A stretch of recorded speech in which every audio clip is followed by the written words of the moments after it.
Older woman, listen.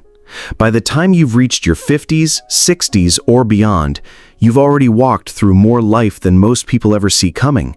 You've known what it's like to give your heart to someone who didn't know how to hold it. You've stayed up through sleepless nights raising children, or building careers, or holding together homes that looked picture perfect on the outside, but cracked with silence on the inside. And through it all, you've learned not only how to survive, but how to thrive on your own terms. You've stopped waiting for permission, stopped asking for approval, stopped measuring your worth by how much space you take up in someone else's world. And in that beautiful, powerful act of becoming fully yourself, you've stepped into a kind of womanhood that doesn't beg for love, but simply allows it in, if, and only if, it meets you at your level. But still, in the quiet moments after a promising date fizzle out, or a man who once leaned in begins to subtly pull away, there's that lingering question, spoken or unspoken, whispering just beneath your confidence. Why did he suddenly go cold? Was I too much? Did I intimidate him? Am I being punished for becoming the very woman I was always meant to be? Here's what no one warns you about being a mature woman in today's dating world. While your strength, your independence, your emotional clarity, and your unwavering sense of self are exactly what make you extraordinary, to the wrong man, to the unready man, to the man still clinging to outdated notions of masculinity, those same qualities can quietly awaken fears he doesn't even know how to name. Because when a man who has never done the inner work meets a woman who has, when he encounters someone who no longer plays the game of make me feel needed, when he sees a woman who's not asking for validation but offering genuine partnership, something in him stirs, something he may not understand, something that feels like admiration and threat all at once. And so he withdraws. Not because you were too bold, not because you spoke too clearly, not because you owned your space, but because he saw in you a mirror, and what it reflected wasn't weakness he could rescue, but strength he wasn't sure he could rise to meet. Today, I want to share with you the 3 deep, secret fears that many men carry, silently, unknowingly, and often shamefully, when they find themselves in the presence of a woman who no longer performs softness for approval, a woman who leads with grace but not apology, a woman who radiates the kind of power that only comes from knowing exactly who she is, what she deserves, and what she will no longer settle for. And I'm not telling you this so you'll dim your light, bend your truth, or try to become smaller just to make him feel bigger. I'm telling you this so you'll finally see that his reaction isn't a reflection of your worth, but a reflection of his readiness. Because once you understand these fears, once you see them for what they are, and stop internalizing them as flaws in yourself, you'll stop asking, "What did I do wrong?" and start asking the far more important question, is this the kind of man who's actually capable of loving the woman I've become? So if you're a woman over 50 who's done apologizing for her power, if you've grown tired of mixed signals and surface games, and you're ready to understand what truly separates a man who's available in theory from a man who's emotionally available in practice, then hit that subscribe button and tap the notification bell, because every week we dive deep into the truth of mature love, into what real connection looks like after the fairy tale ends, and into why the most meaningful relationships often begin the moment you finally refuse to settle for less than your full, unapologetic self. Let's begin. Fear number 1. Your emotional intelligence will see right through him. Let me tell you about Patricia, a 47-year-old therapist who came to me frustrated with her dating life. Every man I meet seems to want to keep things surface level, she said. The moment I try to have a real conversation about feelings or life experiences, they shut down or change the subject. Here's what Patricia was encountering.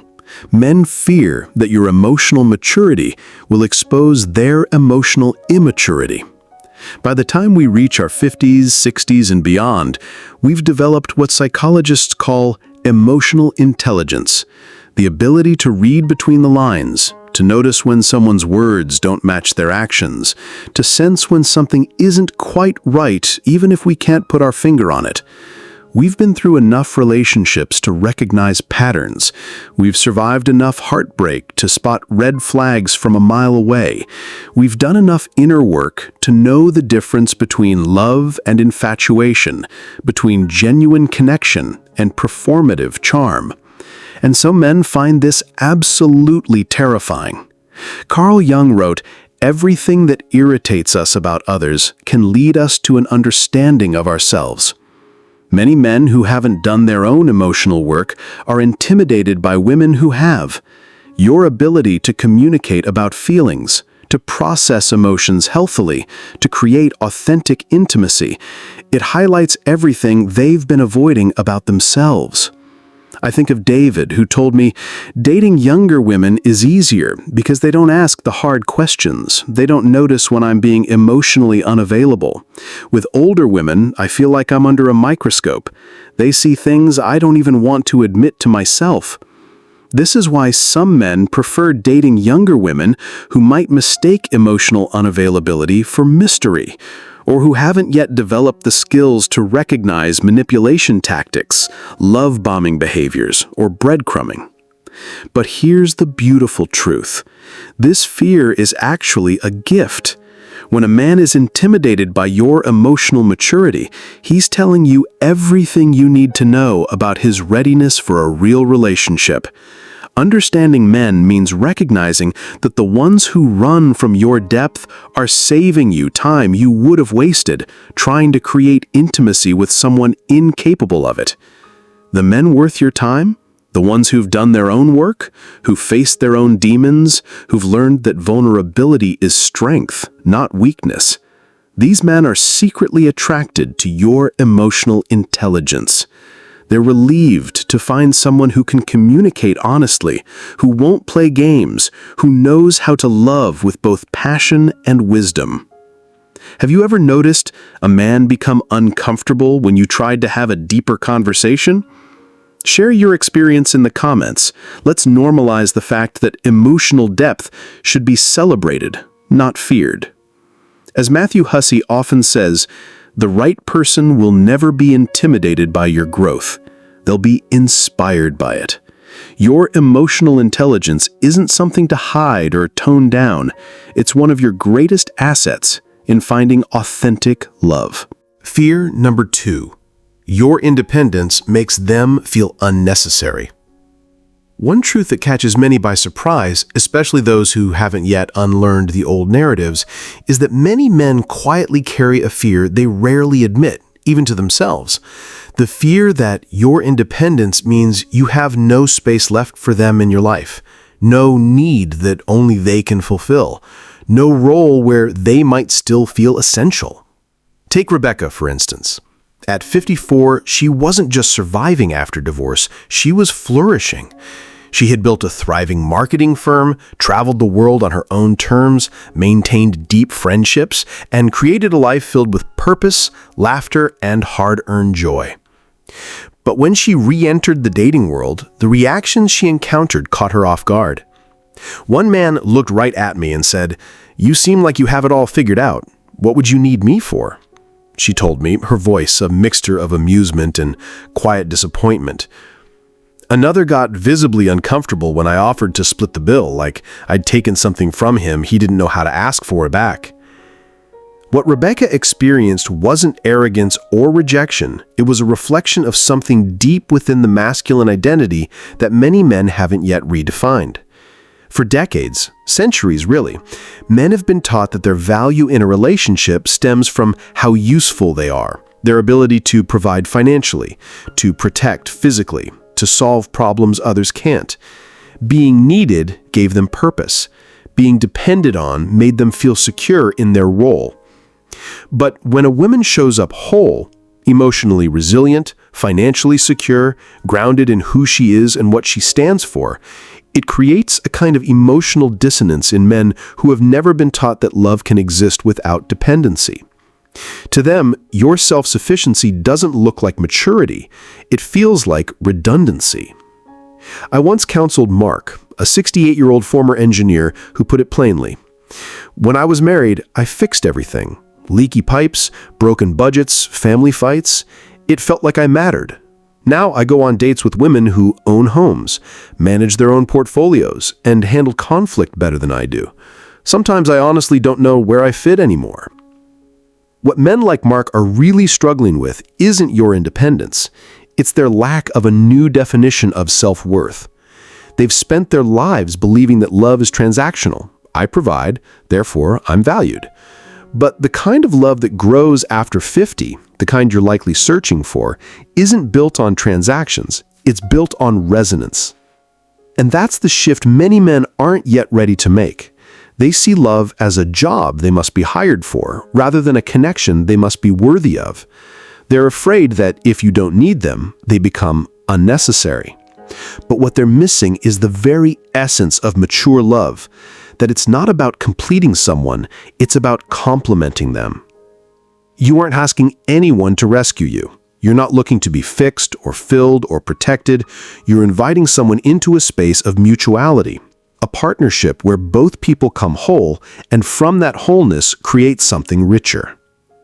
As Viktor Frankl so beautifully put it, everything can be taken from a man but one thing, the last of human freedoms, to choose one's attitude in any given set of circumstances.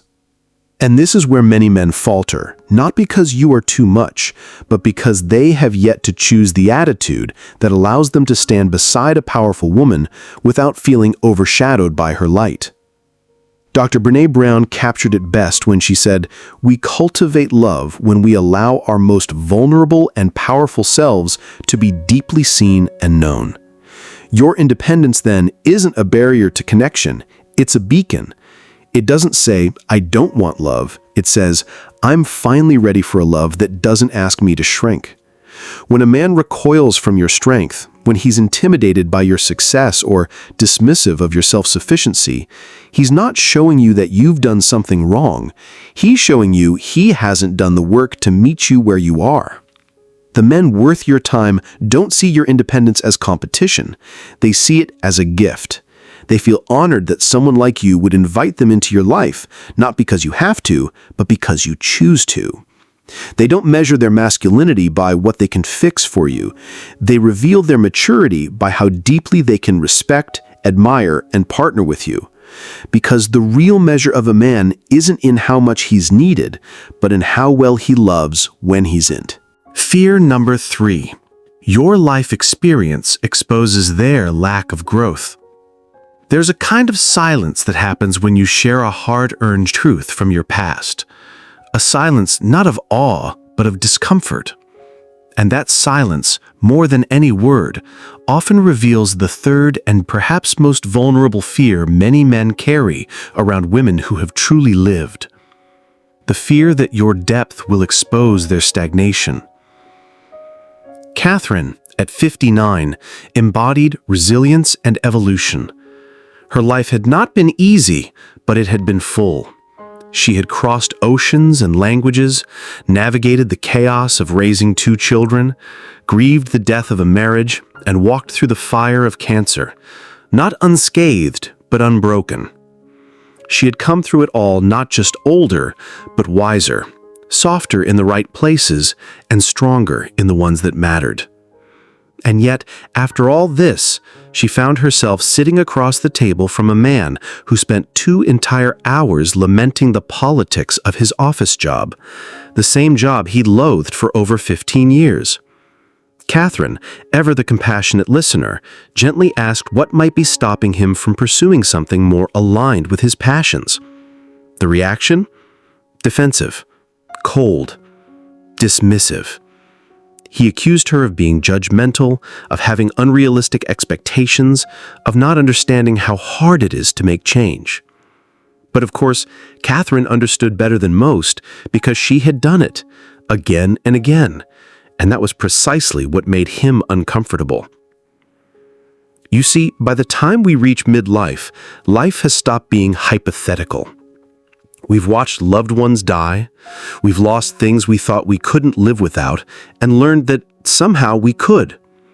We've held hands through hospital visits and funerals, started over when we didn't think we had the strength, laughed at weddings while grieving old selves, loved people who left us, and stayed when we could have walked away. These aren't just memories, they're milestones, and they shape us into people who no longer find comfort in shallow waters. Some men, however, never let themselves go deep. They've clung to the familiar, numbed discomfort, refused to examine the wreckage of their patterns. And when they come face to face with a woman whose very presence is a testament to transformation, they feel exposed, not by her words, but by her being. The Greek philosopher Heraclitus once said, "No man ever steps into the same river twice, for it's not the same river and he's not the same man." But many men avoid stepping into the river at all. While you have allowed life's currents to move you, shape you, challenge you into becoming more, they have remained still. And stillness, when prolonged, becomes stagnation. It's not your stories that threaten them, it's what your stories reveal. Your grace under fire reveals their avoidance. Your self-awareness reminds them of the inner work they've never done. Your joy, hard-won and anchored in self-understanding, exposes how little joy they've cultivated beyond distraction and routine. Jennifer, one of my clients, once described it perfectly. She said, "Every time I talked about something I'd learned from my divorce, this man would get visibly uncomfortable, even dismissive. I realized he wasn't threatened by what happened to me. He was threatened by the fact that I'd grown because of it." And that's the heart of it. Your life experience holds up a mirror, and not every man is ready to look. Instead of facing their own resistance to growth, many would rather label women like you as too much, as intimidating, as too intense or too serious. But that judgment doesn't reflect your worth. It reveals their unreadiness. Because the truth is, if they accept that growth is possible, they must also accept that their current unhappiness is a choice. And that's a far more terrifying realization than admitting someone else might simply be ahead of them on the path. So if you've ever felt the need to shrink, to soften your truths, to water down your experiences so someone else could feel less insecure, let this be your reminder. Your wisdom is not a burden, it is a filter, and it is doing sacred work, keeping out those who were never ready to walk beside the woman you've become. Your life is not a competition, it's a curriculum, and only the brave will be willing to sit beside you in the classroom of shared experience. What you may have once mistaken as rejection or intimidation was never truly about your worth, but rather about how your emotional strength, your independence, and your rich life experience reflect a kind of wholeness that not every man has the courage to stand beside. And that is not a problem for you to solve, but a gift that gently reveals who is truly ready for the kind of love you now seek. When a man recoils at your confidence or withdraws from your depth, it is not a sign that you are too much, but rather that he has not yet stepped into the fullness of himself and cannot yet meet you in the space where mutual respect, shared wisdom, and emotional maturity create true intimacy. Carl Rogers once wrote that, "The curious paradox is that when I accept myself just as I am, then I can change." And this is where your power lies. Not in adjusting your light to soothe another's insecurity, but in embracing the brilliance of who you have become so completely that their fear loses all influence over how you love, how you lead, and how you choose. The truth is, the men who are secretly afraid of older women are the same men who have not yet made peace with their own evolution. And your presence, grounded, wise, emotionally generous, becomes a quiet but undeniable mirror to all the growth they've postponed, resisted, or denied. But for every man who flinches at your power, there is another who will recognize it as familiar, because he too has been shaped by life, softened by loss, awakened by love, and who understands that a relationship between two people who no longer need rescuing can be the most profoundly healing experience of all. So when you encounter fear, shrinkage, deflection, take it not as a cue to shrink back into a more palatable version of yourself, but as a gentle reminder that your evolution now serves as a compass, pointing you not to the men who tolerate your strength, but to the one who celebrates it, grows with it, and meets it with a depth of his own. Tell me in the comments, which of these fears have you encountered? And how did you rise above them without dimming your light? And if this message spoke to something inside you, make sure to subscribe and tap the notification bell, because each week we go deeper into the truths of mature love, the psychology behind real connection, and the strength that comes from no longer needing to be anything but fully, unapologetically yourself. Because at this stage of life, we don't fall in love blindly. We rise into it with clarity, intention, and the quiet confidence that we are, without question, finally enough for the love we've always deserved.